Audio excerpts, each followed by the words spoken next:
नवरा की नराधम, लग्नाचं नातं की मृत्यूचा सापळा. गोंदियामधनं एक अंगावर काटा आणणारी घटना समोर आली आहे.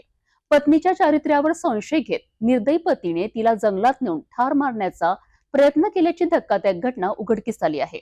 वेळीच नागरिकांनी हस्तक्षेप केल्याने मोठा अनर्थ टळला आहे. गोंदिया जिल्ह्याच्या अर्जुनी मोरबाग तालुक्यातील जांभळी एलोडी परिसरात एक संतापजनक आणि अमानवी घटना घडली आहे. पत्नीच्या चारित्र्यावर संशय घेत मारुती मोडकू ठाकरे वय वर्ष 61 राहणार जांभळी या पतीने पत्नी सीताबाई मारुती ठाकरे वय वर्ष 55 यांना जंगलात नेऊन प्राणघातक हल्ला केल्याचा आरोप आहे. 22 डिसेंबर रोजी दोघे बोंडे गावावरून मोटरसायकलने परतत असताना चिचगड धाबे पवनी मार्गावरील खडीघाट जंगल परिसरात पत्नीने अचानक मोटरसायकल जंगलाच्या दिशेने वळविली. त्यानंतर चारित्र्यावर संशय घेत पत्नीवर जीवघेणा हल्ला करण्यात आला. सीताबाईंनी जीव वाचविण्यासाठी जोरजोरात आरडाओरडा केली.